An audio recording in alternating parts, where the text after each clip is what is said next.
మలాకీ గ్రంథం 3వ అధ్యాయం. మలాకీ గ్రంథము 3వ అధ్యాయము 12వ వచనాన్ని చదువుదాం ప్రియులారా. అప్పుడు ఆనందకరమైన దేశంలో మీరు నివసింతురు గనుక అన్యజనులందరూ మిమ్మును ధన్యులందురని సైన్యములకు అధిపతియగు యెహోవా సెలవిచ్చుచున్నాడు. స్తోత్ర. జాగ్రత్తగా దేవుని మాటల మీద లక్ష్యమును ఉంచండి ప్రియులారా. ఈ మలాకీ గ్రంథములో ఒక పక్క ఈ యాజకులతో, మరో ప్రక్క దేవుని జనాంగముతో కూడా దేవుడు ప్రత్యేకంగా ఈ మాటలు లేదా ఈ పుస్తకంలో రాయటం, దేవుడు మాట్లాడడం జరిగింది. ప్రారంభపు అధ్యాయం నుండి మనము చూడగలిగితే యాజకులు దేవునికి రావాల్సిన నామ ఘనతను రాకుండా ప్రియులారా కొన్ని విరోధమైనటువంటి కార్యాలు చేయటం, కొన్ని విరోధమైనటువంటి పనులు చేయటం, ఎన్నో దేవునికి కోపం తెప్పించేటువంటి అనేక విషయాలతో వాళ్ళు చేశారు. అయితే 3వ అధ్యాయంకి వచ్చేసరికి కొంచెం డిఫరెంట్గా అనేకమైనటువంటి విషయాలు ఈ 3వ అధ్యాయంలో పొందుపరచబడ్డాయి. అందులో భాగముగానే చదివిన లేఖన భాగములో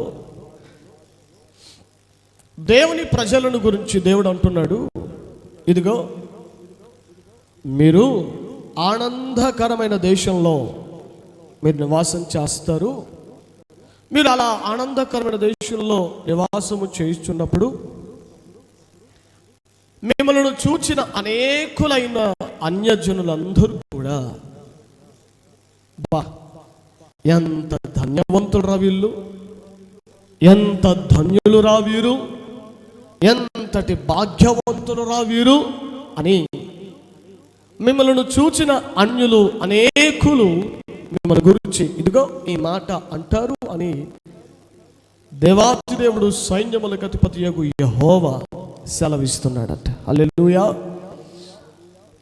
ఇంతకీ దేనిని చూచి వారు ధన్యులు అని అంటారు? ఏ అనుభవాన్ని చూచి వారు ధన్యులు అని తెలియజేస్తారు అని అంటే, ఈ 3వ అధ్యాయం మీరు 7వ వచనము నుండి మీరు కొన్ని విషయాలు చూడగలిగితే, అక్కడ ఇప్పుడు ప్రస్తుతానికి వదిలేమ్మా, అక్కడ 7వ వచనం నుండి మనం చూడగలిగితే దేవుడు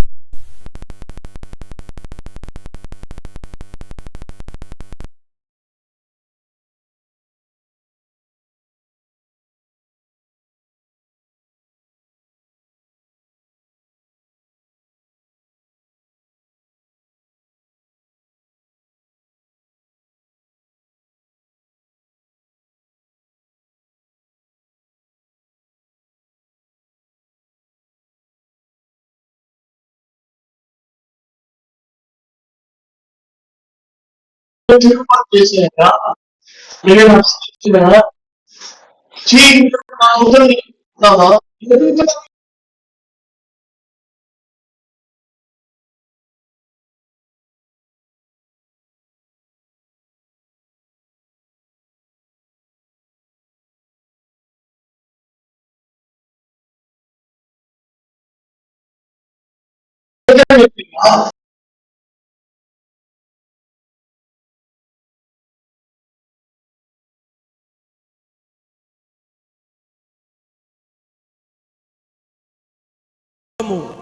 ప్రతిష్ఠితమైన అర్పణలు ఇవ్వకుండా నా దగ్గర మీరు దొంగతనం చేస్తూనే ఉన్నారా బాబు, అందుకనే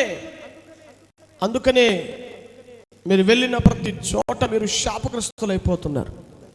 ఏది చేసినా కొన్ని శాపగ్రస్తమైన అనుభవాలు మీరు చూస్తూనే ఉన్నారు. ఇటు భౌతికంగా ఇటు ఆత్మీయంగా నీవు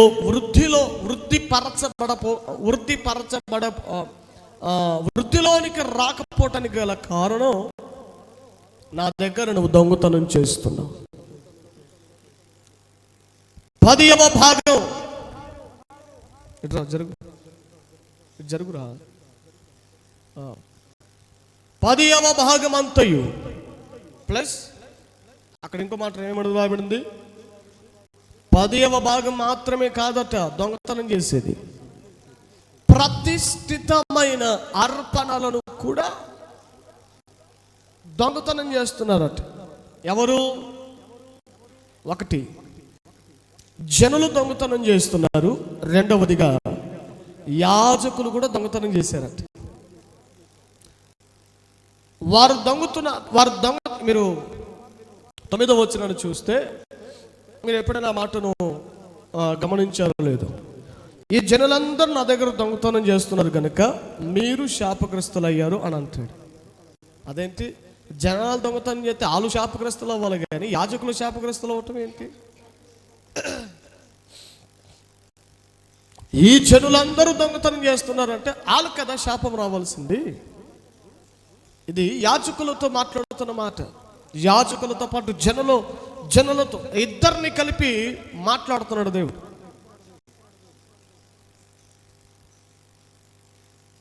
పదివ భాగము ప్లస్ ప్రతిష్ఠితమైన అర్పణలు. 10వ భాగం అనేది జనులు తీసుకుని రావాలి. ప్రతిష్ఠితమైన అర్పణములు ఎవరు చేయాలి?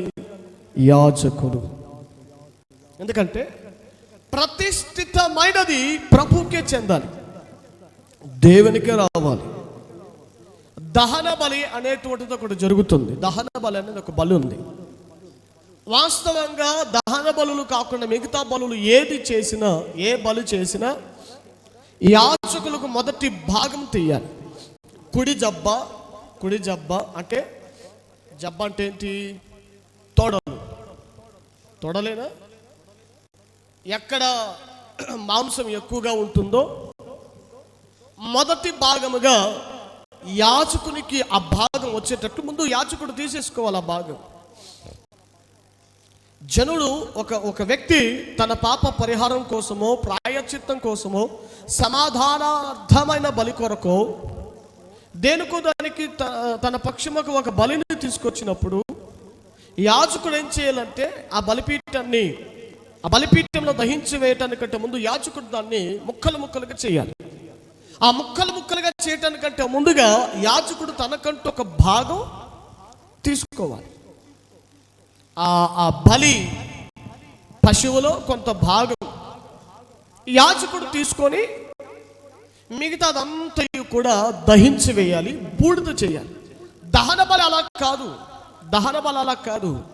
దహన బలిలో అసలు భాగం అనేది యాజకుడికి ఏమండి ఇంత భాగం కూడా రాదు. దహన బలి అనేటువంటిది సంపూర్ణముగా A to Z సంపూర్ణముగా దేవునికే అర్పించేది. ఆ అర్పణ ఏమన్నారంటే ప్రతిష్ఠితమైన అర్పణలు అని అన్నారు. ఎవరికి ప్రతిష్ఠితం చేస్తున్నారు అంటే దేవునికి ప్రతిష్ఠితం చేస్తున్నారు. ప్రతిష్ఠితం అనే మాటకు అర్థం ఏమిటి? చాలా మార్లు చెప్పాను. ప్రతిష్ఠితము అనే మాటకు అర్థం ఏంటి? ఒక దాని కొరకు స్థిరపరిచేదే అని. ఇక దానికోసం తప్ప వేరే ఒక దాని కొరకు ఉపయోగించకూడదు. దానికోసం తప్ప ఇక వేరే ఒక దాని కొరకు ఇక వినియోగించకూడదు. అది బలి అయినా, వస్తువు అయినా, మనిషి అయినా. హల్లెలూయా. మనకి అధ్యాయంలో చదువుతున్నప్పుడు 10వ భాగమే కనబడుతుంది, కానీ దాని పక్కన ప్రతిష్ఠితమైన అర్పణ మనకు కనబడుతుంది. దేవుడు అన్నాడు, ఇదిగో ఈ జనులు నా దగ్గర దొంగతనం చేశారు. ఏమిటది? ఒకటి, 10వ భాగం నాకు ఇవ్వలేదు. రెండవదిగా ప్రతిష్ఠితమైన అర్పణములను కూడా ఇవ్వకుండా ఈ జనులందరూ నా యుద్ధ దొంగతనం చేశారా. వాళ్ళు దొంగతనం చేశారు, మరి ఆ శిక్షను ఎవరు భరించాలి? యాజకులు అనబడిన వారు మీరే కదా.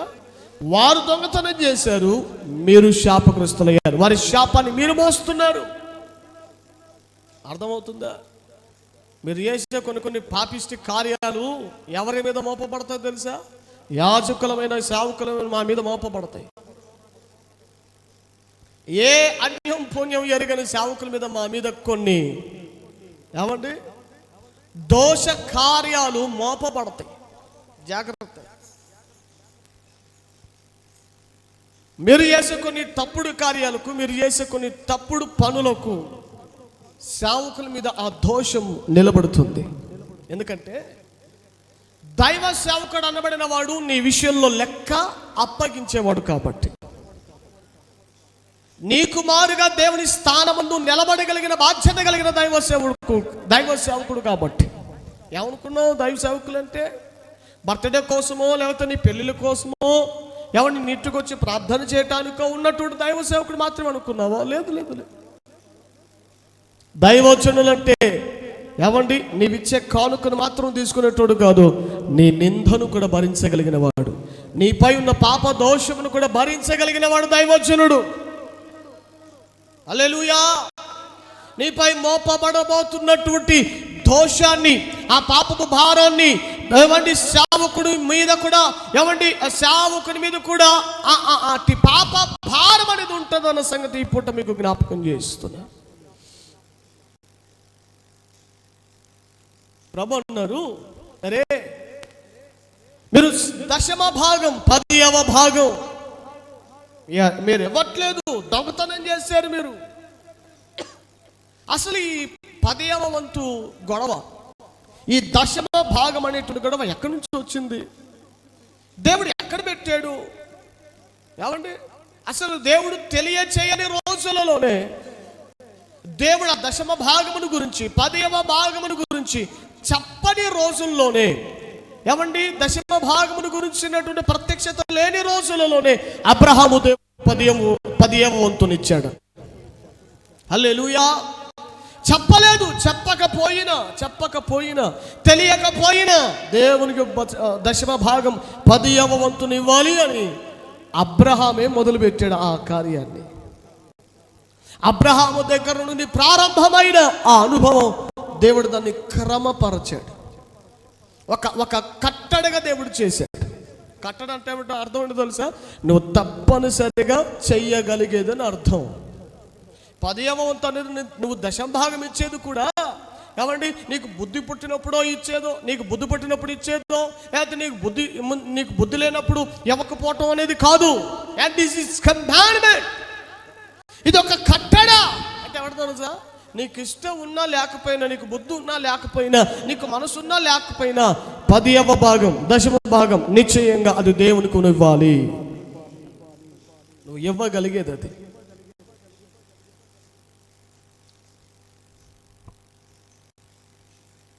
అబ్రహాము గారు సొదొమ రాజుల దగ్గర నుండి లేదా సొదొమ పట్టణస్తుల దగ్గర నుండి ఆ సొదొమ గొమొర్రా పట్టణస్తుల మీదికి కొంతమంది శత్రు రాజులు, చుట్టూ ఉన్న కొంతమంది రాజులు దండెత్తి వారి పట్టణం యొక్క ఆస్తి అంతటిని కొల్లగొట్టి వెళ్ళిపోయారు. అందులో లోతు ఆస్తిని కూడా తీసుకుని వెళ్ళిపోయారు. లోతు యొక్క ఆస్తిని కూడా తీసుకుని వెళితే ఆ సంగతి అబ్రహాం గారికి తెలిస్తే వెంటనే అబ్రహాము తన ఇంటిలో పుట్టి పెరిగి తన ఇంటికి అలవాటైన పిల్లలందరిని, యవనస్తులందరినీ సుమారుగా 200 మందిని అందరిని వెంట పెట్టుకొని ఆ పిల్లగాలతో యుద్ధం చేయడానికి వెళ్ళాడట. యుద్ధం చేయడానికి వెళ్ళి యుద్ధములో గెలిచి తిరిగి వస్తున్నాడట. తిరిగి వచ్చుచున్నప్పుడు మెల్కీసెదెకు అనబడిన రాజట, అనగా యేసుక్రీస్తు ప్రభువే, ఆయనను అబ్రహామును తిరిగి రాజులను సంహారము చేసి తిరిగి వచ్చుచున్నటువంటి అబ్రహామును మెల్కీసెదెకు ఎవరు? యేసుక్రీస్తు ప్రభువారు ఆయనను ఎదుర్కొన్నారట. ఎదుర్కొని అబ్రహాముకు రొట్టెయు ద్రాక్షారసమును ఇచ్చారు. ఆ రొట్టెయు ద్రాక్షారసమును ఇచ్చిన తర్వాత వాక్యం చెబుతుంది, అబ్రహాము 10వ వంతు మెల్కీసెదెకుకు ఇచ్చాను అని మాట రాయబడింది. 10వ వంతు ఇచ్చాడు. ఎందుకు ఇచ్చాడు? దేని కొరకు? దేనికి ఇచ్చాడు? అమ్మో ప్రభువా, నన్ను ఇంతగా ఆశీర్వదించావు, నన్ను ఇంతగా దీవించావు, యుద్ధములో జయమిచ్చావు, యుద్ధములో విజయమిచ్చావు, ఇదిగో నా విషయంలో ఎన్నో కార్యాలు చేసినావు, నా జీవితంలో ఎన్నెన్నో మేలులు చేసావు, నన్ను పేరు పెట్టి పిలిచావు, నా బ్రతుకును మార్చావు, ఇదిగో నీవు ఎవరో తెలుసుకునే అనుభవం నాకు ఇచ్చావు, నా స్థితి మారింది, నా బ్రతుకు మారింది అని మరి కృతజ్ఞతతో ఇచ్చాడు. ప్రత్యక్షతతో కూడిన మనసుతో ఇచ్చాడు. మొత్తానికి అబ్రహాం దేవునికి 10వ వంతును ఇచ్చాడు. వాక్యం చెబుతుంది, అబ్రహాము తన జీవితంలో 10వ వంతును ఇచ్చిన తర్వాతే మరింతగా ఆశీర్వదించబడ్డాడు, మరింతగా దీవెనకరంగా మారాడు. ఏమిటయ్యా ఈ దశభాగములలో ఉన్న ఆశీర్వాదం? నాన్నగారు దశమ భాగమును ఇస్తే అందులో కలిగే ఆశీర్వాదాల గురించి ఎన్నెన్నో అనుభవాలు చెప్పేవాళ్ళు. ఆయన అనుభవం గురించి, ఇంకా అనేక మంది అనుభవాల గురించి ఆయన తెలియజేసేవారు. వీళ్ళారు ఒకసారి అట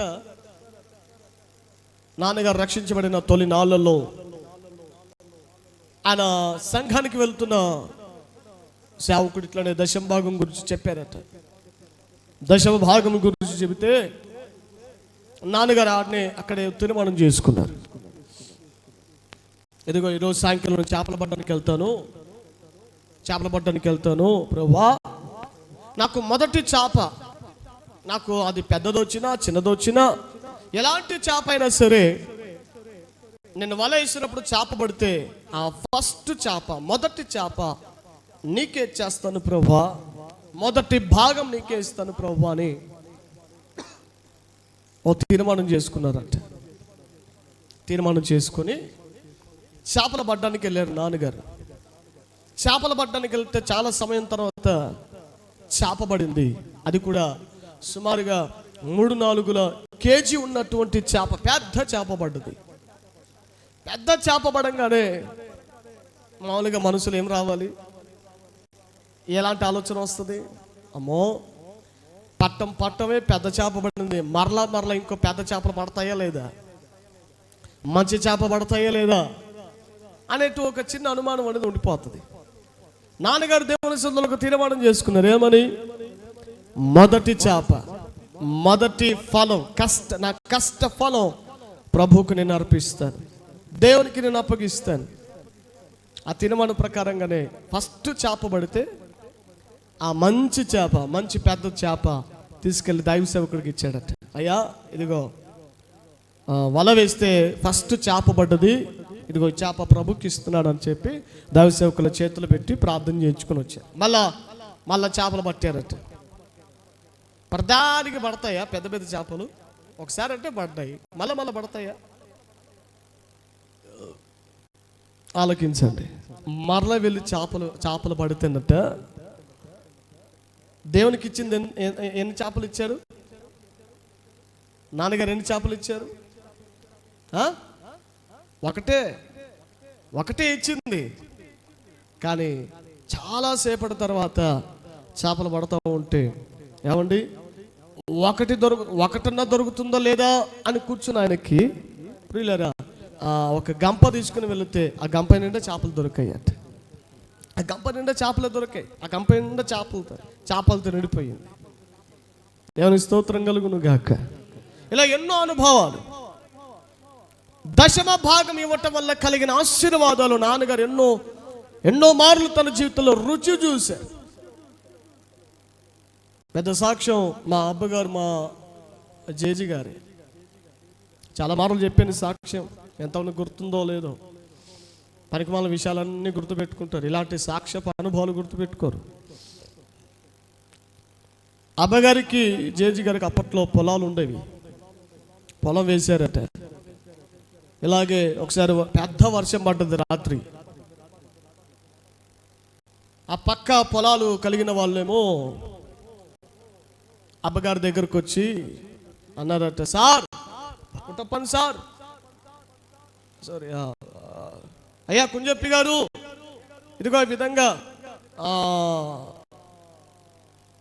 రాత్రి బాగబడిన వర్షాలకి నా పంట పొలాలన్నీ మునిగిపోయాయండి, మీ పొలం కూడా మునిగిపోయి ఉంటుంది, ఒకసారి చూసుకుని రాపోండి అయ్యా అని చెబితే ఆ రాత్రి వెళ్ళకుండా మా అబ్బగారు, మా జేజీ గారట, రెండు చేతులు పట్టుకొని ఆ రాత్రి రాత్రంతా ప్రార్థన చేస్తున్నారు. ఏమన్నా తెలుసా?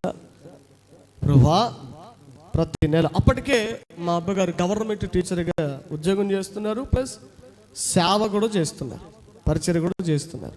ఉద్యోగం చేస్తూ సేవ చేస్తున్నారు. Government teacher. మా జేజీ గారు కూడా టీచరే, ఇద్దరు ప్రార్థన చేశారు. ప్రభువా, మేము దశంభాగం ఇస్తున్నాం ప్రభువా, మాకున్న దానిలో నువ్వు చెప్పావు కనుక మేము దశంభాగం ఇస్తున్నాం నాయన. ఇదిగో నన్ను అడగమన్నావు కదా, శోధించమన్నావు కదా, అది అడుగుతున్నాం ప్రభువా. మాకు సొంత కష్టార్జితంతో పొలం వేసేవు నాయన.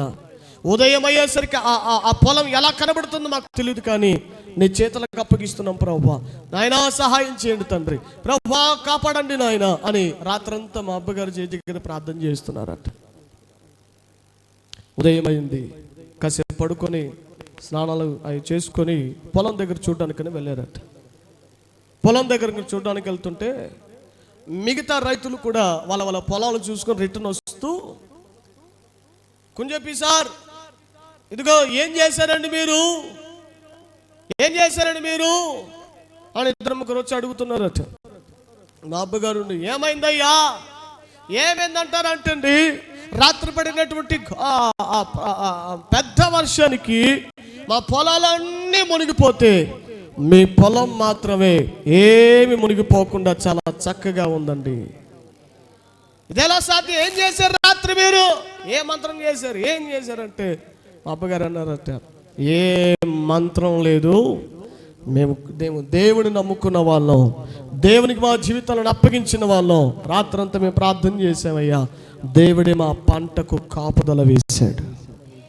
దేవుని స్తోత్రం కలుగునుగాక. నువ్వు దేవునికి ఇవ్వటం నేర్చుకోగలిగితే, అలవాటు చేసుకోగలిగితే ప్రియులారా, నువ్వు అడిగినా అడక్కపోయినా తగిన సమయం వచ్చినప్పుడు దేవుడు నీకు రెట్టింపు ఫలితముతో నింపి నీ జీవితంలో పెను కార్యాలను జరిగించగలిగిన గొప్ప దేవుడు మనం ఆరాధించిన నజరేయుడైన యేసు. హల్లెలూయా, హల్లెలూయా.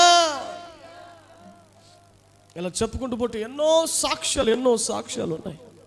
లేమిలో కూడా ఏమీ లేని అనుభవాలలో దశంభాగం ఇచ్చిన విశ్వాసులు, ఇప్పటికీ ఇస్తున్నటువంటి విశ్వాసులు సంఘములో కోకొల్లలుగా ఉన్నారు ప్రియులారా. వారికి ప్రత్యేకంగా దగ్గరికి వెళ్ళమ్మా, నెల నువ్వు దశంభాగం ఇవ్వాలి, లేకపోతే ఎట్టెట్ట అనే చెప్పిన అనుభవాలు ఏనాడు లేవు, చెప్పించుకున్న అనుభవాలు కూడా లేవు. ఏనాడు ఒకరి దగ్గరికి వెళ్ళి నువ్వు దశంభాగం ఇవ్వాలి అని ఏనాడు చెప్పలేదు ప్రియులారా. లేమిలో తమకున్నది కూడా ఉండదా లేదా అని చూసుకోకుండా, ఏమంటే ఇప్పటికీ కొంతమంది తినటానికి అదేంటిది బియ్యం ప్యాకెట్ సరిగా లేవండి. కొంతమందికి నెలసరేసరికి బియ్యం ప్యాకెట్ సరిగా తినటానికి, భోజనం చేయడానికి బియ్యం ప్యాకెట్ సరిగా ఉండవు. కానీ ఆ బిడ్డలు బలారాధనకు వచ్చేటప్పుడు దశమ భాగాన్ని చేతులు పట్టుకొని దేవునికి చెల్లించాలని ఒక గొప్ప విశ్వాసంతో వస్తూ అలాంటి ఇబ్బందులో కూడా దేవునికి దశమ భాగం ఇవ్వగలుగుతున్నారు. హల్లెలూయా, హల్లెలూయా. ఎంతో ఇబ్బందికరమైన పరిస్థితి అయినా ఇబ్బందులలో సహితం దేవుడు పోషిస్తున్నాడు, ఎరుకలలో సైతం దేవుడు సహాయం చేస్తున్నాడు. కారణం ఏంటి అంటే ఒకటి, దేవునికి ఇచ్చే విషయంలో వారు ముందున్నారు. దేవునికి ఇచ్చే విషయంలో విశ్వాసంతో ఉన్నారు ప్రియులారా, విశ్వాసంతోనే ప్రభుకి ఇస్తున్నారు. అదిగో దేవునికి ఇస్తే నాకేమైనా వస్తుందని ఆలోచనతో కాదు. దశంభాగం ఇచ్చే వాళ్ళు ఎక్కువ శాతం దేవునికి ఇస్తే మాకేమొస్తుందనే ఆలోచనే. కానీ చాలా మంది ప్రియులారా విశ్వాసంతో దేవునికి ఇచ్చే వాళ్ళు దేవుని సిద్ధులు చాలా మంది ఉన్నారు. ఏమి ఆశించకుండా, దేవుని దగ్గర నుంచి ఏ ప్రతిఫలం కోరుకోకుండా, పరిశుద్ధ గ్రంథంలో రాయబడింది కదా, దేవుని వాక్యంలో రాయబడింది కదా, దేవుని వాక్యం నేను నెరవేర్చాలని ఒక్క ఆలోచనతో, విశ్వాసంతోనే దేవునికి ఇవ్వటం నేర్చుకుంటున్నారు. మనం ఇవ్వగలుగుతున్నామా? ఇవ్వటం నేర్చుకోగలుగుతున్నామా? ఇచ్చి దేవుని సందులో ఆశీర్వాదాలు రుచి చూసిన అనుభవాన్ని మన జీవితంలో ఉన్నాయా? జాగ్రత్త ప్రియులారా. పిసినార్తను ఎక్కడనూ చూపించవచ్చు, కానీ దేవుని దగ్గర అస్సలు చూపించకూడదు. అస్సలు. మధ్యలో తల్లి గారు, దేవమ్మ గారు ఉన్నారు. ఒకసారి సాక్ష్యం చెప్పారు. ఇల్లు కట్టుకున్న తర్వాత, నాకు తెలియదు చెప్పిన తర్వాత, దానికి ముందు సురేష్ గారికి వచ్చే ఆ నెల జీతం 2,000 రూపాయలమ్మా, 2,000 అమ్మా, ఫస్ట్ 2,500 రూపాయలు స్టార్టింగ్. ఆ 2,500 రూపాయల్లోనే ఇంటి రెంట్ కట్టుకోవాలి. సొంత ఇల్లు లేదు కదా అప్పుడు. 2,500 రూపాయల్లోనే ఇంటి రెంట్ కట్టుకోవాలి, ఇంటి బాడిగా కట్టుకోవాలి. మన మారమ్మ గారి ఇంట్లో చాలా సంవత్సరాలు ఉన్నారు, సుమారుగా 3-4 సంవత్సరాలు ఉన్నారు. ఇంటి బాడిగని కట్టుకోవాలి, మరొక వైపు పిల్లవాళ్ళని చదివించుకోవాలి, స్కూల్ ఫీజులు కట్టుకోవాలి, చిన్నతనంలో ఇంటి సరుకులు, నెలసరికి ఇంటి సరుకులు చూసుకోవాలి. ఇన్ని చూసుకుంటూ ఆ 2,500 రూపాయల్లోనే దశమ భాగం కూడా దేవుని సన్నిధి తీసేవారు నమ్మకంగా. హల్లెలూయా. 2,500 రూపాయలతో, 2,500 రూపాయలలోనే ఏమండి దేవునికి దశభాగం ఇచ్చారు, క్రమం తప్పకుండా. లేవిలోనే అన్నారు ఒకసారి, ఆ 2,500లోనే ఇంకా మిగిలేదట. ఆ 2,500లోనే ఏది, ఇంటి బాడిగా ప్లస్ ఇంటి సరుకులు ప్లస్ కానుక, ఏమండి ఆ దశమ భాగం, ఇవన్నీ ఇచ్చిన తర్వాత కూడా ఇంకా మిగిలిపోయేదట. నుంచి మిగిలేదు, నాకు అర్థం కావట్లేదు. ఇది ఈ మర్మాన్ని ఛేదించడానికి అర్థం కావట్లేదు. ఎట్టెట్టా మిగిలేదో నాకేం అర్థం కాదు. ప్రియులారా, ఈ రోజున వారు కట్టుకున్నటువంటి ఇంటి ఖరీదు సుమారుగా 20 లక్షల రూపాయలు. 2,500 రూపాయల జీతం ఎక్కడ? 20 లక్షల రూపాయలతో కూడిన ఇల్లు ఎక్కడ? హల్లెలూయా. ఓన్లీ ఇంటి ఆశీర్వాదమే కాదండి, ఓన్లీ ఇంటి ఆశీర్వాదమే కాదు, ప్రత్యేకంగా బిడ్డ నిసిని దేవుడు ఎంతగా సంఘంలో పాత్రగా వాడుకుంటున్నాడంటే చాలా గొప్ప సాక్ష్యం అది. టెక్నికల్, లైవ్, కెమెరా సెట్టింగ్, ఏమండి అన్ని విషయాల్లో ఒకవైపు మళ్ళీ డ్రైవింగ్. ఆ డ్రైవింగ్ స్కూల్కి వెళ్ళి డ్రైవింగ్ కూడా నేర్చుకోలేదాడు. Car driving, church van driving ఎక్కడికి వెళ్ళి నేర్చుకున్నాడు, ఎట్టెట్టు నేర్చుకున్నాడు వాడు. మరి నన్ను ఎలా నేర్చుకున్నావురా? ఎక్కడ ఎవరి వాహనాలు తీసుకున్నావు? మన కారు కూడా పెద్దగా తోలలేదు కదా, ఎలా నేర్చుకున్నావు అంటే ఆడున్నాడు. ఒకసారి గేమ్ ఆడుతూ నేర్చుకున్నాను పాస్టర్ అయ్యాను అన్నాడు. ఇదేంద్రా నాయన, ఇదేం ట్రైనింగ్? గేమ్ ఆడుతూ నేర్చుకోవటం ఏంటి? జస్ట్ గేమ్ ఆడుతూ, అంటే ఆ కార్ గేమ్స్ ఉంటాయి, డ్రైవింగ్ ఎలా చేయాలో అదేనారా గేమ్స్?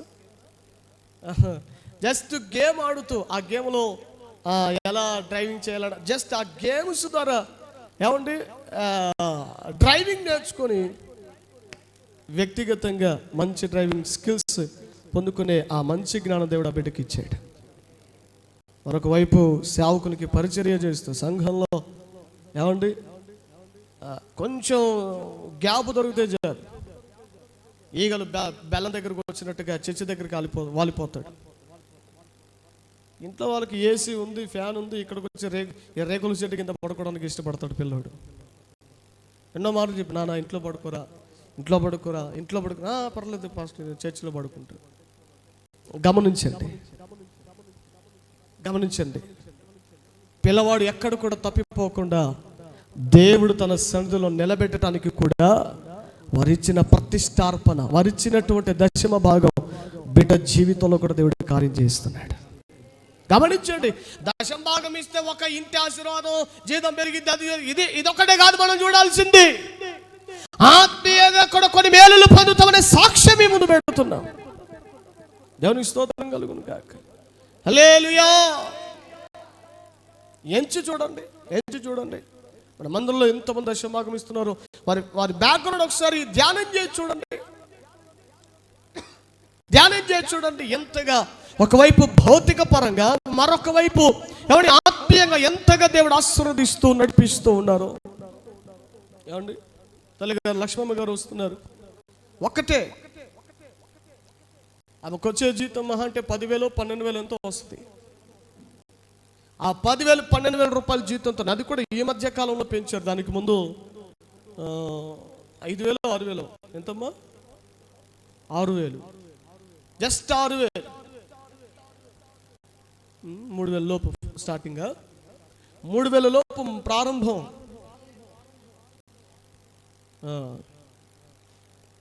700, తర్వాత 3,000. ఏమండి ఎదలేండి. ఒకవైపు చర్చికి వస్తుందని ఆమె భర్త ఒకవైపు మాట్లాడట్లేదు, ఏమంటే సరిగా చూసుకోవట్లేదు. ఎన్నో మార్లు కూడా సాక్ష్యం చాలా మార్లు చెప్పాను నేను మందిరంలో. ఏమంటే తలబలు కొట్టాడు, చేరు కొట్టాడు, ఎన్నిసార్లు ఎంకలు ఇరిగిపోయినాయో తల్లిగారికి.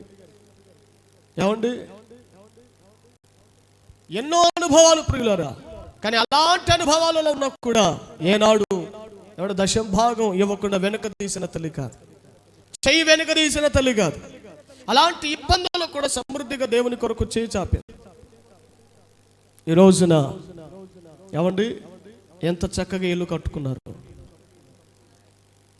మాత్రమే కాదు ఏమండి దేవుడు ఫస్ట్ వారి కుటుంబంలో ఆ విగ్రహారాధన నుంచి విడిపించి తల్లిగారిని విశ్వాసిగా సంఘంలో ఒక స్తంభముగా నిలబెట్టుకున్నాడు. దాని తర్వాత తన కుమారుని దేవుడు పట్టుకోవటం ప్రారంభించాడు. అక్కడి నుంచి అండి ఎక్కడో నంద్యాలలో ఆ బిడ్డ ట్రైనింగ్ చేసుకుంటున్నాడు, ఉద్యోగాల కొరకు అది కోచింగ్ తీసుకుంటున్నాడు. అక్కడి నుంచి నేరుగా ఉదయకాలం ట్రైన్ ఎక్కి మరి నేరుగా మందిరానికి వస్తాడు అబ్బాయి. ఇంటికి కూడా పోకుండా, ఇంట్లో అడుగు పెట్టకుండా నేరుగా మందిరానికి వస్తాడు. అది కూడా ఉదయం పూట ఏమి తినకుండా కూడా విత్ ఫాస్టింగ్తో మందిరానికి వస్తూ ఉన్నారు. వాళ్ళ నాన్న చూస్తేనేమో పచ్చి విగ్రహారాధికుడు, పచ్చి తాగుడు పోతుడు, అర్థం చేసుకోడు, క్రూరుడు, ఇక ఎన్ని అడిగేయాలని ఉంటాయి. చూసేవా దశమ భాగం ఇచ్చుచున్నటువంటి వారి కుటుంబాల జీవితాలు ధ్యానం చేసి చూడండి. ఒకవైపు పిల్లలు త్రోవ తొలగిపోవట్లేదు, మరొక వైపు కుటుంబ జీవితంలో వృద్ధి కనబడుతుంది, మరొక వైపు దేవుని ఆశీర్వాదం వారి మీద ఉంటా ఉంది. హల్లెలూయా. ఏమిటయ్యా ఎందుకు ఇవ్వాలి దశమ భాగం? అది కూడా సేవకులకు ఎందుకు ఇవ్వాలి, హాస్టల్కి ఎందుకు ఇవ్వాలి? బాగా వినండి, ఎటువంటి పాస్టర్లకు ఇవ్వాలో కూడా ఉంది బైబిల్లో. ఎటువంటి సేవకులకి దశమ భాగం ఇవ్వాలో కూడా బైబిల్ గ్రంథంలో రాయబడింది. అసలు దశమ భాగం లేవీయులకే ఇవ్వమని చెప్పాడు. అసలు ఆ లేవీయులకు దశమ భాగాన్ని స్వాస్థ్యముగా దేవుడు స్థిరపరిచాడు. 11 గోత్రాల ఇశ్రాయేలీయుల ప్రజలందరికీ మీ దశమ భాగాలన్నీ తీసుకొచ్చి లేవీయులకు అప్పగించండి అన్నారు. ఎందుకన్నారు తెలుసా? బాగా వినండి. ఇశ్రాయేలీయులు ఐగుప్తులో నుంచి వచనాలు వచ్చి చెప్పడానికి సమయం లేదులే కానీ బాగా వినండి, అర్థం చేసుకోవటానికి చెప్తున్నాను. ఇశ్రాయేలీయులు ఐగుప్తులో నుంచి విడుదల పొందిన తర్వాత దేవుడు ఇశ్రాయేలీయులకు వాగ్దానం చేశాడు. ఏమి? పాలు తేనెలు ప్రవహించేటువంటి దేశానికి నడిపిస్తానని, కనాను దేశాన్ని స్వాస్థ్యముగా ఇస్తానని చెప్పాడు. గనుక దేవుడు వారిని నడిపించుచున్నటువంటి క్రమంలో సుమారుగా 40 సంవత్సరాల సుదీర్ఘమైన యాత్ర, 40 సంవత్సరాల అరణ్య యాత్రలో కొనసాగుతూ ఉన్నారు. ఈలోగా వారు సనిగిన దానిని బట్టి కొన్ని చేసిన పాపిష్టి కార్యాలను బట్టి కూడా ఎన్నో మార్లు దేవుడు వారిని శిక్షించారు. కొంతమంది అరణ్యంలోనే పిట్టలు రాలిపోయినట్టుగా రాలిపోయారు. ఇలా ఉంటున్నప్పుడు మధ్యలో ప్రత్యక్ష గుడారం అనేటువంటిది దేవుడు ఏర్పాటు చేశాడు మోషే ద్వారా. ప్రత్యక్ష గుడారము, అందులో సేవ చేయవలసిన వారిని కూడా దేవుడు ఏర్పరిచాడు. ఎవరు సేవ చేయాలి, ఎవరు ప్రత్యక్ష గుడారములో నా సన్నిధిలో నిలవాలి? ఏమండి, ఒక సందర్భం ద్వారా, ఒక అనుభవం ద్వారా లేవీయులను తన సన్నిధిలో పరిచారకులుగా, లేవి గోత్రములో నుండి యాజకులను, పరిచారకులను దేవుడు ఏర్పాటు చేసుకున్నాడు. తరతరాలకు వారికి నిత్యమైన కట్టడది. హిజ్కియా రాజైన తర్వాత మందిరాన్ని కట్టి లేవీయులను స్థిరపరిచేటప్పుడు లేవీయులకి ఎదే చెప్పాడు, బాబు మీరు మర్చిపోవద్దు, మీరు ఉద్యోగాలు చేసుకోవటమో లేదా అటు ఇటు చేసుకోవడం కాదు, ఆయన నిత్యము ఆయన సన్నిధిలో నిలవగలుగుటకు ఆయన మిమ్మల్ని ఏర్పరచుకొని ఉన్నాడు. చూడండి, ఆ మాట చదివి ఆ మాట చూపించి ముందుకు వెళ్తాను నేను. దినవృత్తాంతముల 2వ గ్రంథం, త్వరగా చూడండి మాటలు. దినవృత్తాంతముల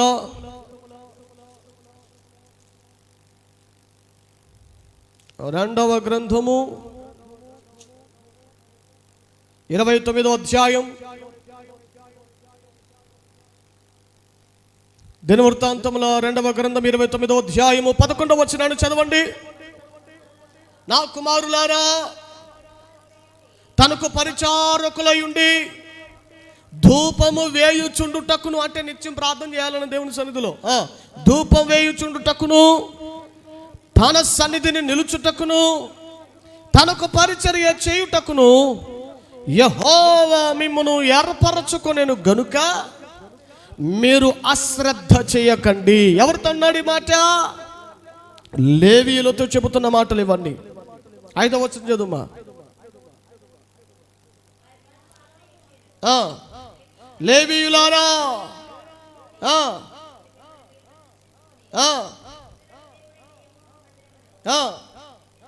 ప్రతిష్ఠించి ఇదిగో నిషిద్ధమైన వస్తువులని పారద్రోసి మందిరం అంతటిని శుభ్రంగా ఉంచండి. ఎందుకో తెలుసా? మందిరంలో నిత్యము నిలిచే అర్హత, భాగ్యము, ఆయన సన్నిధిలో నిలిచేటువంటి ఆ ఏర్పాటు దేవుడు మీకే ఇచ్చాడు. అశ్రద్ధ చేయకండి, అశ్రద్ధ చేయకండి, నిర్లక్ష్యము చేయకండి. ఇది మీ బాధ్యత, తరతరాల వరకు ఇది మీ నిత్యమైన కట్టడ. ఏమిటి? లేవీయులు అనబడిన వాళ్ళకి ఉద్యోగాలు ఉండకూడదు, ఉద్యోగాలు లేవు, బయట ఆస్తులు లేవు, ఏమి లేవు. వారికి ఉండేదంతా ఒకటే, దేవుని సన్నిధిలో నిలిచి నిత్యము ధూపం వేయటమే వారికున్న బాధ్యత, పని. వేరే కాన్సెప్ట్ పెట్టుకోకూడదుగా వాళ్ళు. అందుకని లేవీయులను ఏర్పరచుకొని చెప్పాడు ప్రారంభంలోనే, లేవీయులారా, ఇదిగో మీరు నాకు మిమ్మల్ని నేను స్వాస్థ్యముగా ఏర్పరచుకున్నాను. లేవీయులను తన ప్రత్యక్ష గుడారములో పరిచారకులుగా, యాజకులుగా దేవుడు స్థిరపరచుకున్నాడు. ఆ తర్వాత లేవీయులతో చెప్పాడు, ఇదిగో మీకు కనాను దేశంలో నూలు పోగు కూడా నేను మీకు ఇవ్వను. నూలు పోగు కూడా మీకు ఆస్తులు ఉండవు, భూభాగాలు ఉండవు, పొలాలు ఉండవు, ఏమి ఇవ్వను, ఏ స్వాస్యం మీకు ఉండదు. మరేంటి మీకు స్వాస్యం అంటే, నేనే మీకు స్వాస్యమై ఉంటాను. ఎవడికి లేని భాగ్యం ఒక లేవీయుడికి దొరికిందంట భాగ్యం. హల్లెలూయా. ఏమిటది? దేవుణ్ణి ఆస్తిగా సంపాదించేశాడు, దేవుణ్ణి స్వాస్యముగా స్థిరపరచుకున్నాడు ఈ లేవి గోత్రం. రానున్న దినములు ఎప్పుడో చెప్తాను, లేవి గోత్రములో నుండి ఒక్కొక్కరు దేవుడు ఎలా ఎలా వాడుకున్నారో, ఎలాంటి వాళ్ళు వచ్చారో. ఏమండి, కొత్త నిబంధన వరకు ఆ అభిషేకం, ఆ ఏర్పాటు కొనసాగించబడింది, ఇప్పటికీ కొనసాగుతూనే ఉంది. ఒకప్పుడు లేవీయులు దేవుని కొరకు నిలబడిన ఆ ఒక్క అనుభవాన్ని బట్టి, ఆ ఒక్క సమర్పణ, ఆ ఒక్క తీర్మానమే లేవీయులను ఇదిగో ఇంతటి ఆశీర్వాదకారకులుగా చేసింది. హల్లెలూయా, హల్లెలూయా. దేవుని సందులో కొన్ని సందర్భాల్లో మనం చేసే సమర్పణలు, మనం చేసే కొన్ని తీర్మానాలు ఎవరి తరతరాల ఆశీర్వాదానికి కారణమవుతాయన్న సంగతి ఇప్పుడు జ్ఞాపకం చేస్తున్నాడు ప్రియులారా. చేస్తే అలాంటి సమర్పణలు చేసుకోవాలి.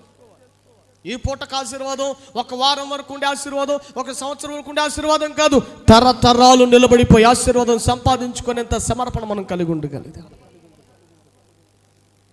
హల్లెలూయా. ఇలా లేవీయులతో చెప్పాడు, లేవీయులారా మీకు ఆస్తినివ్వను, భూమినివ్వను, ఇల్లు కట్టుకోకూడదు, నేనే మీకు స్వాస్యమై ఉంటాను అన్నాడు. లేవీయులు కూడా విధేయత చూపారు, లోబడ్డారు. సరే ప్రభువా, నువ్వే స్వాస్యమేగా ఉంటానంటే ఇంకా మాకేంటి, చాలు నాయనా అని సరిపెట్టుకొని బ్రతికారు. ఇప్పుడు వాళ్ళకు తిండేలాగా వారికి అవసరాలు ఉంటాయి కదా. వారికంటే ఇప్పుడు దేవుడు చెప్పాడని నా కొరకు నువ్వు నిలబడాలి, నా కొరకు నా పక్షముగా నీవు ధూపం వేసేవాడిగా నా సన్నిధిలో నిలిచేటట్టుగా నీవు ఉండాలి, అంత జీవితం అంతా సమర్పించుకొని చెబితే ఆ మాటకు విధేయతను చూపించి ఆ మాటకు లోబడి అన్ని వదులుకొని అన్ని సమర్పించేసుకొని అన్ని కాదనుకొని ఉద్యోగాలు, పరపత్తులు, ఎవడి హోదా, పదవులు, ఎవడి లోకం అన్ని వదిలిపెట్టి దేవుని కొరకు మాత్రమే ఒంటరిగా నిలబడిపోయాడు. ఇప్పుడు అతని బాగోగులన్నీ ఎవరు చూసుకోవాలి చెప్పండి? చెప్పాలా? ఇప్పుడు అతని బాగోగులన్నీ ఎవరు చూసుకోవాలా? దేవుడే చూసుకోవాలి. అందుకని దేవుడు ఎంత జోక్యం చేసుకున్నాడు వారి విషయంలో. మిగతా 11 గోత్రముల ఇశ్రాయేలీయులందరితో చెప్పాడు, ఇశ్రాయేలీయులారా కనాను దేశమే మీకు ఇచ్చేశాను. రూబేను గోత్రంకి ఇదిగో ఇన్ని 100 ఎకరాలు, ఇదో మీ ఉత్తర భాగం అంతా మీదే. షిమ్యోను గోత్రికులారా ఇదిగో ఈ భాగం అంతా మీదే, మీ వంశాలు, ఇదిగో ఇక్కడ మీరు పరిపాలన చేసుకుని, ఇక్కడ మీరు నివాసాలు కట్టుకొని, ఇల్లులు కట్టుకోండి, ఇదిగో మీకు ఎకరాలు ఇవి మీవే. ఎఫ్రాయిం గోత్రాలకి, యోసేపు గోత్రాలకి, 11 గోత్రాలన్నిటికీ ఎవరిని దేవుడు ఇవ్వాల్సిన అన్ని ఇచ్చిన తర్వాత ఇశ్రాయేలీయులతో అంటాడు 11 గోత్రాల ప్రజలతో, లేవీయులకు భూమియు ఆస్తియు ఏమీ లేదు, నేనే వారికి స్వాస్యము గనుక ఇదిగో నా కొరకు తెచ్చే ప్రతి అర్పణలన్నిటిలో, నాకని తెచ్చే వాటన్నిటిలో మొదటి భాగం వారికి ఉండాలి. హల్లెలూయా. ఇది రిక్వెస్ట్ కాదురా అబ్బాయి, ఇది తప్పనిసరిగా, ఇది కట్టడం అంటే ఏమిటి? తప్పనిసరిగా నువ్వు చేసి తీరేది. లేదండి నాకు ఇష్టం ఉంటే నేను ఇస్తాను, ఇష్టం లేకపోతే కుదరదు. నీకు ఇష్టం ఉన్నా లేకపోయినా లేవీయుడికి 10వ భాగం ఇవ్వు, 10వ భాగం ఇవ్వు. ఎందుకంటే నా స్వాస్యమతను నా కొరకు ప్రత్యేకంగా ఏర్పాటు చేసుకున్నాను, నా పని కొరకు ప్రత్యేకంగా నిలబెట్టుకున్నాను. మరి వారి బాగోగులని నేనే కదా చూసుకోవాల్సింది. జాగ్రత్త. ఇదిగో నా స్వాస్యమై ఉన్న వాళ్ళకి ఏముందిరా? ఆస్తులు కోల్పోయారు, ఆస్తును వదిలేసుకున్నారు, పదవులు వదిలేసుకున్నారు, అన్ని వదిలేసుకుని లోకం కూడా వదిలేశారు. నిత్యం 24 గంటలు వాళ్ళకి తెలిసిందల్లా నా సన్నిధిలో కూర్చోవటం, ఆరాధన చేయడం, ప్రార్థన చేయడం, ధూపాలు వేయటం, బలిపీఠాలు కడుక్కోవటం, పాత్రలు శుభ్రం చేసుకోవటం. ప్రత్యక్ష గుడారాన్ని విడిచి బయటకు రాకూడదు. ఇంకా వాళ్ళకి వేరే లోకం లేదు ఇక. హల్లెలూయా. 10వ భాగాలు కూడా ఎవరికి పడితే వాళ్ళకి ఇవ్వటం కాదు, ఎవరికి పడితే వాడికి ఇవ్వటం కాదు. ఏమండి, ఎవరికి ఇవ్వాలో తెలుసా? పదవులు ఆశించకుండా, ఉద్యోగాలు చేయకుండా, ఏమండి తమకంటూ ఒక నిర్ణీతమైనటువంటి లేదా నిర్దిష్టమైన లోకల్లో జీతాలు ఏమీ లేకుండా సంపూర్ణంగా దేవుని మీద ఆధారపడి దేవుని పని, ఏమంటే నిష్కల్మషమైనటువంటి మనసుతో సేవ చేస్తున్న సేవకులకి మన 10వ భాగములను ఇవ్వాలి. హల్లెలూయా. ఆకలి, ఇప్పుడు ఆహారం ఆకలి కలిగిన వాడికి పెడతావా? అప్పుడే కడుపు నిండిన వాడికి పెడతావా? ఆకలి కలిగిన వాడికే కదా. హల్లెలూయా. అలాగే ఉన్నోడికి ఇస్తే నీకేంటి ప్రతిఫలం? ఉన్నోడికి ఇస్తే నీకేంటి దొరికేది ప్రతిఫలం?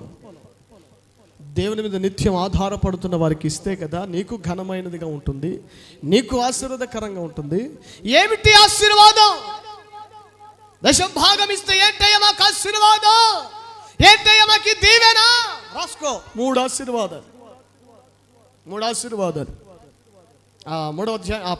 మూడో అధ్యాయంలోనే 1 ప్రభు అన్నారు, ఆ 3 ఆశీర్వాదాలు ఏంటంటే, నేను ఆకాశపు వాక్యాలను విప్పి. ఏ వాక్యాలను విప్పుతాడట? ఏ వాక్యాలు? ఆకాశపు వాక్యాలు. ఎవరి కొరకు? ఎవరి కొరకు? ఎవరి కోసం? ఎవరైతే దేవుని మందిర ఆవరణములలోనికి దశమ భాగములను, ప్రతిష్ఠితమైన అర్పణములను తీసుకుని వచ్చుచున్నారు. ఆ జనుల విషయమై, ఆ ప్రజల విషయమైనట్టు ప్రభు అంటున్నారు, నేను ఆకాశపు వాక్యాలు విప్పి, I will open my heavenly doors. ఆకాశపు వాక్యాలను విప్పి పట్టజాలనంత విస్తారంగా, దీవెన అనట్లేదు, దీవెనలను, ఒకటిగా ఇంకా ఎక్కువ ఉన్నాయట, దీవెనలను కుమ్మరిస్తానంటున్నాడట. ఒక ఆశీర్వాదం ఇది. ఆకాశపు వాక్యాలు అంటే సమృద్ధికరమైన ఆశీర్వాదం. సమృద్ధి అంటే సమృద్ధి కూడా అంటానికి వీల్లేదు, సమృద్ధికి మించినది ఇది, పట్టజాలంతది ఇది. అంతే, దేవుడిస్తే ఎట్టనే ఉంటుంది. ఒక టైపు నిమ్మ, పట్టజాలనంత, పట్టజాలనంత. ఎక్కడ చూస్తావు ఇది?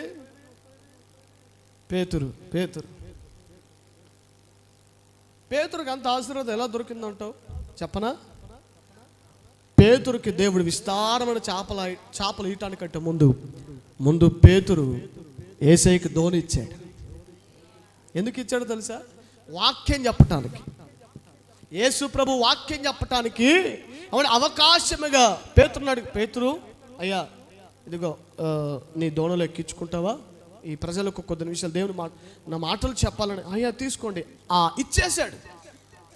దేవుని కట్ట తన వాహనం, తన దోణను దేవుని పని జరగటం కోసం అర్పించేశాడు, అప్పగించేశాడు. హల్లెలూయా.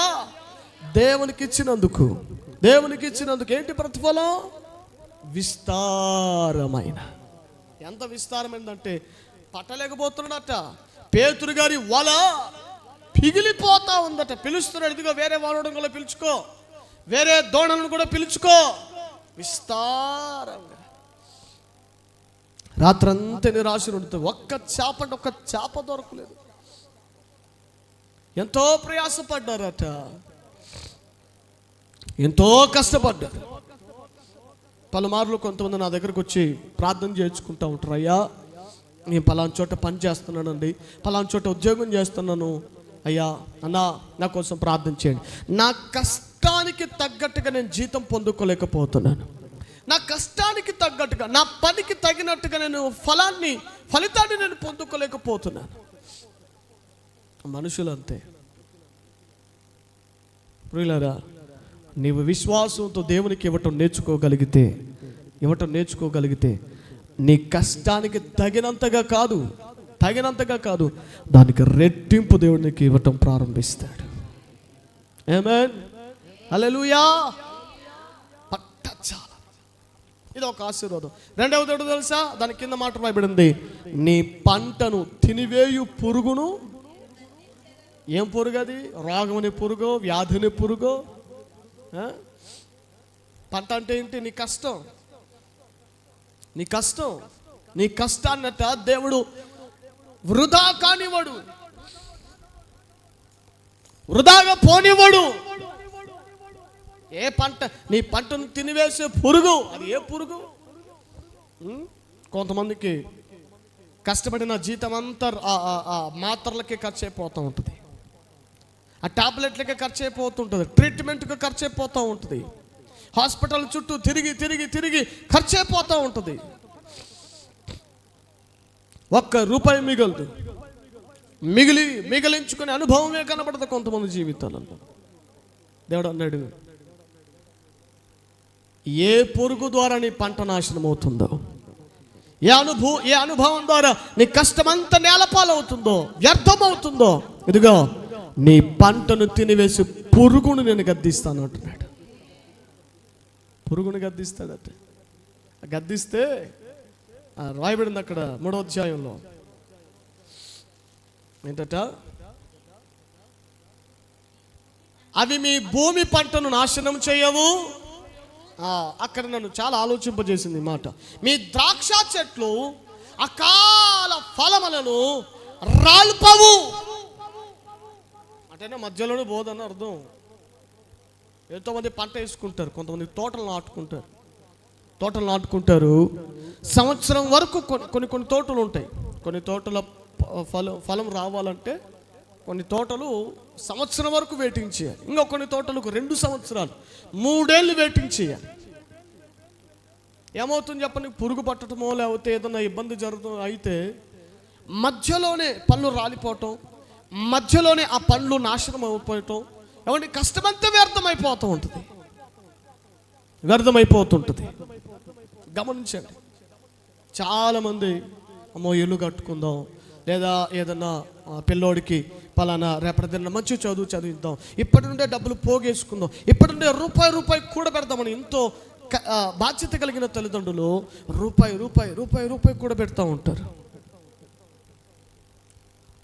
చివరిలో ఒక వస్తువు కొరకో లేదా ఒక అనుభవం కొరకు ఆ డబ్బును ఒక్కొక్క రూపాయి దాచిపెడుతూ వస్తూ ఉంటారు. అది చివరికి ఏమైపోతుందంటే మధ్యలో ఏమంటే ఒక అనారోగ్యం రావటమో, లేదా ఎవరో మోసం చేయటమో, లేకపోతే ఏదన్నా ప్రతికూలమైన పరిస్థితులు రావటమో, ఈ పరిస్థితులన్నిటి ద్వారా ఏం కలుగుతుంది చెప్పండి? ఆశలు, ఒక ఆశ కొరకు, ఒక ఆశయం కొరకు స్థిరపరచుకున్న రూపాయి కూడా పెట్టుకున్న ధనమంతా, ఆ కష్టమంతా వృధా నేలపాలుగా మిగిలిపోతుంటుంది. నీ కష్టం వ్యర్థం కాకుండా, మధ్యలోనే నీ కష్టం ఎగిరిపోకుండా ఉండాలంటే దేవుడు అంటున్నాడు, 10వ భాగం అంతయు నా మందిరపు నిధిలోనికి తీసుకొనిరా, నీ పంటను తినివేయ పురుగును గద్దిస్తాను. వాక్యం చెబుతుంది, ద్రాక్ష చెట్ల కాల ఫలములను అవి రాల్పవు. సమృద్ధిగా పంట పండుతుంది, సమృద్ధిగా పంట పండేటట్టుగా ఆశీర్వాదం కలుగుతుంది, దీవెన కలుగుతుంది. ఏమండి, ఇస్సాకు ఆ దేశమందున్నవాడే ఆ సంవత్సరం పంట వేసినాడట, విత్తనం వేసాడట. వాక్యం చెబుతుంది, అతడు 100 ఫలాన్ని పొందుకున్నాడట.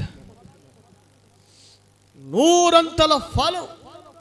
ఇస్సాకు జీవితం ఎక్కడికి వెళ్ళిన ఆశీర్వాదమే, ఎక్కడికి వెళ్ళినా ఏది చేసిన ఆశీర్వాదమే. ఏమండి, అక్కడున్నటువంటి ప్రజలు, గెరారు కాపరులు, గెరారు దేశంలో ఉన్నటువంటి ప్రధానులు ఇస్సాకు గారి యొక్క ఆశీర్వాదాన్ని చూసి అసూయపడ్డారట. పైగా చివరిలో ఒక మాట అంటారు, ఇస్సాకుకు దేవుడు తోడై ఉండుటను చూసి గెరారు కాపరులు, ఏమండి మా దేశాన్ని విడిచిపోవద్దయ్యా, ఇదిగో ఉండండి, మా ఊర్లోనే ఉండండి అని బ్రతిమలాడారు. ఒకప్పుడు పొమ్మని చెప్పారు, ఒకప్పుడు అవమానపరిచారు, ఒకప్పుడు అసూయపడ్డారు, కాదనుకున్నారు. దేవుడు తోడై ఉండే అనుభవాన్ని చూసిన తర్వాత, దేవుని ఆశీర్వాదాన్ని మీద ఉండటం చూసిన ప్రజలు మరలా ఇస్సాకును బ్రతిమలాడుతూ మా దగ్గర కాపుం చేయండి, మా మధ్యలో మీరు ఉండండి, మీకేం అపాయం చేయమని బ్రతిమలాడే ఆ అనుభవంలోనికి దేవుడు నడిపించాడు. దేవుని స్తోత్రం కలుగును గాక. హల్లెలూయా, హల్లెలూయా. మాత్రమే కాదు, 3వ ఆశీర్వాదం ఏంటో తెలుసా? మీరు ఆనందకరమైన, అదైతే ఆనందకరమైన దేశం అనేది కూడా ఒకటి ఉంటుందా? ఆనందకరమైన దేశం అనేది కూడా ఒకటి ఉంటుందా? లేదు. ట్రాన్స్లేషన్ ఏమిటో తెలుసా? నువ్వు ఎక్కడున్నా అక్కడ నువ్వు ఆనందపరచబడతావు. నువ్వు ఏ కుటుంబంలో ఉన్నా, నువ్వు ఎక్కడ అడుగు పెట్టినా, ఏ స్థలంలో ఉన్నా, నువ్వు ఏ ప్రదేశంలో ఉన్నా, అది నీకు ఆనందకరమైన స్థితి కలిగితే, ఇలా ఒక ఫ్యామిలీ ఉండగలిగితే, ఇలా ఒక మనిషి ఉంటే, గమనిస్తున్నటువంటి ప్రజలందరూ చూసి ఏమంటారు? అన్యులందరూ కూడా మీరెంత ధన్యులయ్యా, ఏది చేసినా మీకు ఫలమే కలుగుతుంది, ఏది చేసినా మీకు ఆశీర్వాదమే, ఏది చేసినా మీకు దీవెనండి, ఏది ముట్టుకున్న ఆశీర్వాదమే, మీరు ఏది తలచినా. అన్యులందరూ చూచి, హల్లెలూయా, అన్యుడికి ఏదైనా ఫలితం రావాలంటే కొబ్బరికాయ కొట్టాల, పూజాన్ని పిలిపియాలి, ఆడికి 30,000 ఇవ్వాలి, 40,000 ఇవ్వాలి, చండీ యాగాలు చేయాలా, ఆ యాగాలు చేయాలి, వరలక్ష్మి వ్రతాలు చేయాలి, ఏమంటే ఇంకా లక్ష్మీ వ్రతం చేయాలి. డబ్బులు బాగా రావాలంటే లక్ష్మీ వ్రతం చేయడానికి పూజారి పిల్లకుండా రావాలి. వాడికి సుమారుగా ఏమంటే 1,000 రూపాయలు. వాడు అంటాడు పసుపు కుంకుమ యాలక్కాయలు గీలక్కాయలు, తర్వాత మసాలా ఏం చెప్తాడు వాడు. ఏమండి వీటన్నిటికి పైగా గురుదక్షిణం కింద 30,000, 35,000, 40,000 ఛార్జ్ కదా. దేవుడు ఏం కోరుకుంటున్నాడో తెలుసా? దేవుడు ఏం కోరుతున్నాడో తెలుసా? 10%. 30,000, 40,000 దేవుడు కోరట్లా. ఆయన కోరుకుంటున్నది కేవలం 100 రూపాయలు, 10 రూపాయలు. కష్టమంటావా? నష్టమైపోతుంది అనుకుంటున్నావా? చాలా ఇబ్బంది అయింది. 100 రూపాయలు, 10 రూపాయలు అండి. 100 రూపాయలు, 10 రూపాయలు అది పెద్ద కష్టం అంటావా? 1000 రూపాయలకి 100 రూపాయల కష్టం అంటావా? 5,000 రూపాయలకి 500 రూపాయల కష్టం అంటావా? 10,000 రూపాయలు, 1000 రూపాయలు ఎవరి కష్టం అంటావా? 1,00,000 రూపాయలు దేవుడు దీవించి ఆశీర్వదిస్తే, జీతంతో స్థిరపరిస్తే 10,000 ఇవ్వటం ఎవరి కష్టం అనుకుంటావా? ప్రియులారా జాగ్రత్త. నువ్వు ఇవ్వటం నేర్చుకోగలిగితే, ఇవ్వటానికి ఆనందించగలిగితే, నువ్వు ఎక్కడున్న ఆనంద ప్రవాహాలు ప్రవహించబడేటట్లుగా ప్రభు నిన్ను దీవిస్తాడు. ఇక ఈ అనుభవాలన్నీ ఇదిగో చూసిన అన్యులంటారు, మీరు ధన్యులు. మీ పిల్లలు ఎంత చక్కగా ఉన్నారండి, మీ కుటుంబం ఎంత చక్కగా ఉన్నారండి, కోట్లాస్తులు లేకపోయినా ఎంత సమాధానం అండి, మీరు ఎంత చక్కగా ఉన్నారండి, గొడవలు లేవు, కొట్లాటలు లేవు, ఇబ్బందులు లేవు, అది లేదు ఇది లేదు, ఎంత చక్కగా ఉన్నారు, ఎంత బాధ్యత కలిగి ఉన్నారు, మీరెంత ధన్యులు. ఎందుకు ఇంత ధన్యకరమైన అనుభవం ఎలా వచ్చింది? దేవునికి ఇవ్వటం. హల్లెలూయా. దేవునికి ఇవ్వటం నేర్చుకున్న వారి బ్రతుకులు ఇదిగా, వారి కుటుంబాలు ఎలా ఉంటాయి, వారి జీవితాలు ఎలా ఉంటాయి. మరి కొత్త నిబంధనలో దశమభాగం గురించి అక్కడ రాయబడలేదుగా, ఖచ్చితంగా రాయబడలేదు. కాబట్టి నూతన నిబంధన విశ్వాసులు ఏం చేశారు తెలుసా? పాత నిబంధన గ్రంథంలోని ప్రజలు 10% ఇస్తే, నూతన నిబంధనలోని ప్రజలు ఏమంటే 10% కాదు, ఏకంగా ఆస్తులు దేవునికి ఇచ్చేశారట. హల్లెలూయా. అపోస్తుల పాదముల యొద్ద ఒకడేమో ఇల్లు కాగితాలు తెచ్చిపెట్టాడు, ఒకడేమో పొలం కాగితాలు తెచ్చిపెట్టాడు, ఇంకోడేమో ఎవడి సెంటర్లో ఎవడి ఉండే స్థలం మొత్తం ఎంత ఖరీదు చేస్తే మొత్తం అపోస్తుల పాదాల దగ్గర పెట్టేశారట. కొద్దయ్యా నాకు దేవునికి ఇవ్వాలనే మనస్సు ఏమంటే ఉత్సాహపడింది వాళ్ళకి. హల్లెలూయా. దేవునికి ఇవ్వటం నేర్చుకుందాం ప్రియులారా. దేవునికి ఇవ్వటం మనం నేర్చుకుందాం. ఎంతసేపు ఒకరి ద్వారా మనం తీసుకోవటం కాదు, దేవునికి సమృద్ధిగా ఇవ్వటం మనం నేర్చుకోగలిగితే, నేను పేద ఉన్నాండి, మేము పేదలం అండి. ఏమండి దేవుడు కోరుకునేది కూడా ధనికుల దగ్గర నుంచి కాదు, ధనికుల దగ్గర దేవుడు ఆశించట్లేదు. ఏమండి యేసు ప్రభుట కానుక పెట్టె దగ్గరే ఉన్నాడట. ఉండి ఎవరెవరు కానుకలు ఎత్తున్నారో చూస్తూ అలా ఉండిపోతే అందరూ తమకు కలిగిన దానిలో సమృద్ధిగా వేస్తున్నారు. ఈలోగా ఒక ఆవిడ వచ్చింది. ఏమీ లేదు ఆమె దగ్గర. ఆ రోజు పనికెళ్తే ప్రియులారా, ఆమె పని చేసిన ఆ జీతం అంతా తీసుకెళ్ళి కానుక పెట్టెలో వేసిందట. ఆ రోజు పని జీతం అంతా, అంటే ₹1 కూడా పెట్టుకోలేదు, ఉన్నదంతా కానుక పెట్టెలో వేసిందట. ఎంతది? 2 కాసులు. విధవరాలు ఇచ్చిన 2 కాసులు అంటే ₹2 వేసుకుందాం. అందరూ ₹20, ₹50 ఇస్తుంటే ఏమి మాత్రం ₹2 ఇచ్చింది. ప్రభు అన్నారు, అందరికంటే ఈవిడే ఎక్కువ ఇచ్చిందని అన్నారు. అదేంటి? మన లెక్క ఏంటి? ₹2 గొప్పదా, ₹20 గొప్పదా? ఏది ఎక్కువది? ₹20 కదా. కానీ ప్రభు లెక్కలు చూడండి, ఆయన లెక్కలు, ఆయన ఎస్టిమేషన్ చూడండి. ఆమె వేసే 2 కాసులే ఈమె చాలా ఎక్కువ ఇచ్చిందని అన్నాడు. అయ్యి బాబోయ్, అదేంటిది? పేదరాలు, నిరుపేదరాలు ఒక్కరోజు పని చేసుకుని వస్తే వచ్చిన జీతం అంతా తీసుకెళ్ళి కానుక డబ్బాలు వేసిందట. యేసు ప్రభు చూశాడు, అది చూసి అంటున్నారు, ఈమెకు కలిగిన దానిలో ఈమె జీవనమంతయు, అక్కడ రాయబడి అన్నమాట. ప్రభు అన్నారు, ఈమె జీవనమంతయు తీసుకొచ్చి మందిరపు కానుకలు వేసింది. హల్లెలూయా. ఏదో గొప్పది, ఎంత గొప్ప ఆశీర్వాదం, ఎంత గొప్ప ప్రతిఫలం. చరిత్రలో మరి ఆమె ఏమైందో, ఆమెకు దేవుడు ఎంత ప్రతిఫలం ఇచ్చాడో రాయబడలేదు, కానీ ఆమె ఇచ్చిన అనుభవం గురించి ప్రభు తెలియజేశాడు. నువ్వు ఇవ్వటం నేర్చుకోగలిగితే దేవుడు ఇవ్వటం ఆశీర్వదిస్తాడు. దేవుడు సమృద్ధిగా ధారాళంగా ప్రభువును ధారాళంగా దీవించటం ప్రారంభిస్తాడు. ఒకవేళ ఆయన ఆశీర్వాదాలు ఇవ్వకపోయినా నువ్వు దేవునికి ధారాళంగా విశ్వాసంతో ఇవ్వటం నేర్చుకో. నేను ఆయనకి ఇస్తే నాకు ఎంత ఇస్తాడు ఆయన అనే వ్యాపారస్తులాగా దేవునికి ఇవ్వద్దు మనం ఎప్పుడు. నేను ఆయనకి ఇస్తాను, నాకు ఎంత ఇస్తాడు, నేను 10 రూపాయలు ఇస్తే 100 రూపాయలు ఇస్తాడా, 30 దంతలు 60 దంతలు 100 దంతలు అన్నాడు కదా, ఎవడు నేను 10,000 ఇస్తే 1,00,000 రూపాయలు వస్తుందా. ఎప్పుడు బేరీజులు వేసుకుని ఎప్పుడు కూడా దేవునికి ఇవ్వటం నేర్చుకోవద్దు. లెక్కలు వేసుకుని దేవునికి ఎప్పుడు అలా ఇవ్వద్దు. అలా ఇచ్చే వాళ్ళ జీవితంలో ఎప్పుడు ప్రతిఫలం దొరకదు వాళ్ళ జీవితంలో. చూడండి, గమనించండి. విశ్వాసముతో ఇచ్చిన వారి జీవితాలను తరతరాలు ఆశీర్వదించాడు. హల్లెలూయా. మా అబ్బాయి గారు, మా జేజీ గారు అలా చేశారండి. మా జేజీ చచ్చిపోయే వరకు కూడా, మరణించే వరకు కూడా, ఆమె వెళ్ళి ఏ మందిరానికి వెళ్తుందో మా జేజీ గారు ఆ మందిరానికి వెళ్ళి, మా పెద్ద చిన్నాన్న గారు కూడా సేవకుడే కదా, ఆయనకు 1 రూపాయి ఇచ్చేది కాదు. కారణం ఏంటో తెలుసా? నేను వెళుతున్న మందిర సేవకునికి నేను దశమ భాగం ఇవ్వాలని క్రమం మనకు తెలుసు కాబట్టి, ఆ మందిరానికి వెళ్తున్న దైవ సేవకునికి దశమ భాగం సపరేట్ చేసి, ప్లస్ ఆ మందిరంలో విధవరాలు ఉంటే విధవరాలకి నెల ఖర్చులు ఏమండి ఆ సరుకులు ఇచ్చి ఏమండి ఇలా చేసుకుంటూ వచ్చింది. కాబట్టి ఈ రోజున మా జేజీ గారి యొక్క సంతానం అంతటిని దేవుడు అధికంగా ఆశీర్వదించాడు. అందులో మొహమాటం లేదు. ఏమండి ఈ రోజున మన లాస్ట్ టైం వెళ్ళాను, అదే అమ్మా నాన్న కార్యక్రమం కొరకు పిలవటానికి వెళ్తే, ఏమండి మొన్న పెళ్ళైన మా మరదలికి, ఆ అమ్మాయికి గవర్నమెంట్ జాబ్ వచ్చింది. వెతికి మరి వచ్చింది, ఇంటికే వచ్చేసింది. హల్లెలూయా. మున్సిపల్ డిపార్ట్మెంట్లో జాబ్ వచ్చింది, హైయర్ ఆఫీసర్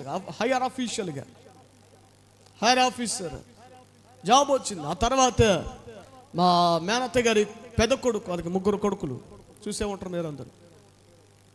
ఏమండి మా మేనమామ గారు చాలా విశ్వాసపరుడు, చాలా ప్రార్థనాపరుడు. ఆయనకు ఎన్నో ఇబ్బందులు ఉన్నాయి, ఆర్థికపరమైన ఇబ్బందులు కొన్ని వచ్చినాయి. ఎందుకంటే ఆ రిటైర్మెంట్ అయినప్పుడు ఉన్న డబ్బులు మొత్తం వాస్తవంగా 1 కోటి రూపాయలు అయితే ఇల్లు, ఆ 1 కోటి రూపాయలు 60-70 లక్షలకు వచ్చింది. చాలా తక్కువగా వస్తే ఆ రిటైర్మెంట్ డబ్బులన్నీ దానికి పెట్టేశారు. ఆ డబ్బులతో ఆ ఇంటిని కొన్నారు. సుమారుగా 5-6 గదులు ఉంటాయి, కింద 2 పైన 3 ఉంటాయి, మొత్తం 5 గదుల ఇల్లు. అది చాలా పెద్దది, 1 కోటి రూపాయలు ఇల్లు. అది ఇప్పుడు క్యాల్కులేషన్ వాల్యూ సుమారుగా 1 కోటి రూపాయలు దాటిద్ది. మొత్తం రిటైర్మెంట్ డబ్బులన్నీ వేసారు. పెన్షన్ రావట్లేదు, సెంట్రల్ గవర్నమెంట్ వాళ్ళు పెన్షన్ స్కీమ్ స్టాప్ చేశారు. అక్కడ ఏం చేయాలి? ఆ వచ్చే డబ్బుల్లోనే ఉన్నప్పుడు సమృద్ధిగా దశమ భాగం ఇచ్చేవాళ్ళు. నేను కళ్ళారు చూసి 2 మార్లు ఉన్నప్పుడు జీతంలో సుమారుగా 1,00,000 రూపాయల పైన జీతం, సుమారుగా 15,000 రూపాయల జీతం, 15,000 రూపాయల దశమ భాగం సేవకునికి ఇచ్చేవాళ్ళు. ఆ తర్వాత వేరే వాళ్ళకు కూడా మా మేనమామ గారు దశమ భాగం ఇచ్చేవాళ్ళు. దశమ భాగం ప్రత్యేకంగా మళ్ళా కొన్ని ఆఫరింగ్ చేసేవాళ్ళు, సేవను బలపరిచేవాళ్ళు. ఎవరు నమ్మకంగా సేవ చేస్తే వాళ్ళను బాగా ప్రోత్సాహం చేసేవాళ్ళు. నేను స్తోత్రం కలుగును గాక. ఒక 2-3-4 సంవత్సరాలు బాగా ఇబ్బంది పడ్డారు. కొనుక్కున్న కొత్త కారు అండి పాపం, కొత్త కారు. ఎందుకంటే పెన్షన్ ఆగిపోయింది. చాలా ఇబ్బందులు, కొంచెం తినటానికి బియ్యం ప్యాకెట్ కూడా కొంచెం ఇబ్బంది అయిపోయింది. అలాంటి పరిస్థితులు వచ్చాయి. ఎన్నో మళ్ళీ ప్రార్థన చేసాం, ఎన్నో మళ్ళీ ధైర్యపరిచాం. నేను ఎప్పుడు వెళ్ళినా నన్ను స్టేషన్కి నన్ను పికప్ చేసుకొని మళ్ళీ నన్ను ట్రైన్ ఎక్కించి చేతిలో కొన్ని వేల రూపాయల చేతులు పెట్టేవాళ్ళు. నేను ఇవ్వగలిగే స్థితి వాళ్ళకు వచ్చేసింది.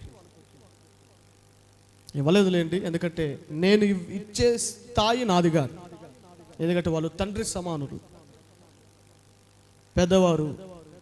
ఇస్తే బాగోదు, నాకే ఎట్టట్లో అనిపించింది. ప్రార్థన చేసిన కన్నీళ్ళతో పోయి వెళ్ళిన ప్రతిసారి మనసుతో ప్రభువా, సేవకులకు ఎంతోమందికి బలపరిచిన బిడ్డలు ప్రభువా ఒక్కసారి జ్ఞాపకం చేసుకో. ఎన్నో మార్లు ప్రార్థన చేశాం. పిల్లలు కూడా ఎంతో బాధ్యత కలిగిన పిల్లలు. ప్రైవేట్ ఏనాడు చాలా లగ్జరీగా బ్రతికారు. కారు కొన్నారు. కారు కొంటే మధ్యలో ఇబ్బందులు బట్టి కారు కూడా అమ్మేశారు. 13-15 లక్షల రూపాయల కారు కేవలం 9 లక్షలకు అమ్మేశారు. చాలా ఇబ్బందులు అయ్యాయి. ఆ తర్వాత ప్రియులారా, మొన్నటి దినాన అమ్మ నాన్న కార్యక్రమం గురించి చెప్పడానికి వెళ్ళినప్పుడు